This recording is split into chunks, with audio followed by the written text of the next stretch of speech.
Apakah sudah ditentukan sejak dahulu siapa penghuni surga dan penghuni neraka? Mohon penjelasan Pak Ustaz. Jawabannya iya. Iya. Kita sekarang ini Allah sudah tahu mana penghuni surga, mana penghuni neraka. Tetapi bukan paksaan dari Allah. Bukan Allah jabarkan. Jabar itu dalam istilah bahasa Arab, Allah paksa dia harus jadi neraka atau di surga, bukan. Tapi Allah dengan keluasan ilmunya, dalam akhir surah Al-Anfal patokannya itu Allah mengatakan a'udzubillahi minasyaitonirrajim wa qad ahata bikulli syai'in ilma, dan Allah meliputi segala sesuatu dengan keluasan ilmunya. Kata para ulama, Allah tahu semua sebelum menciptakan langit dan bumi, sebelum menciptakan semua makhluk, manusia, jin, malaikat, tumbuh-tumbuhan, hewan-hewan, semua sebelum menciptakan, Allah sudah tahu kalau saya ciptakan nanti dari awal dia hidup sampai dia mati apa yang dia lakukan. Allah sudah tahu dengan keluasan ilmunya. Itulah keluasan ilmu Allah subhanahu wa ta'ala. Ini yang dimaknakan dengan waqad ahata bikulli syai'in ilma. Allah meliputi segala sesuatu dengan keluasan ilmunya. Jadi Allah memang sudah tahu.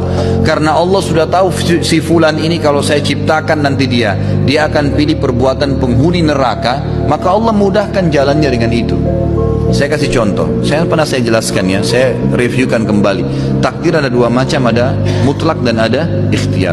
Ada yang mutlak, antum tidak bisa campur tangan di situ. Lahir dari rahim ibu siapa, ya, paras wajah kita, warna kulit, umur kita, berapa lama kita akan meninggal, itu semua fungsi-fungsi anggota tubuh. Kuping mendengar, mata melihat, hidung menghirup, lidah mengecap, bibir mengucap, semua itu fungsi tidak bisa dialihkan. Nggak ada orang bisa makan dengan kupingnya, nggak ada orang bisa mendengar dengan matanya, sudah begitu. Itu takdir mutlak namanya. Allah memang yang pilihin. Itu hak kuasa Allah SWT. Ada takdir yang kedua, ikhtiar. Ini yang sering orang tidak faham. Artinya berhubungan dengan perilaku kita sehari-hari. Makan, minum, tidur, menikah, semua itu adalah ikhtiar. Allah termasuk beriman dan kafir itu ikhtiar. Ikhtiar. Sekarang antum bisa duduk di masjid ini, majelis kita bisa pulang. Siapa yang bisa tahan? Walaupun saya bilang jangan pulang akhi, tetap kalau antum mau pulang hak antum, nggak ada yang bisa tahan. Tapi dengan antum memilih salah satu perilaku, duduk atau pulang, Allah sudah tahu pada malam itu, pada detik itu, di majelis itu dia akan pilih pulang atau dia akan pilih duduk, dicatat sebagai takdirnya.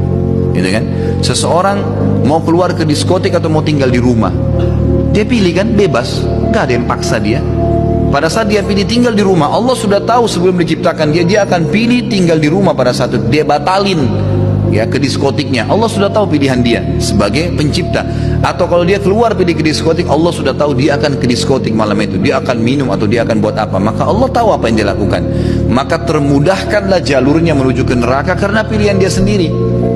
Ya, begitulah yang berhubungan dengan masalah ikhtiar. Jadi perilaku sehari-hari, makan, minum, tidur, beraktivitas, termasuk menikah, itu adalah ikhtiar.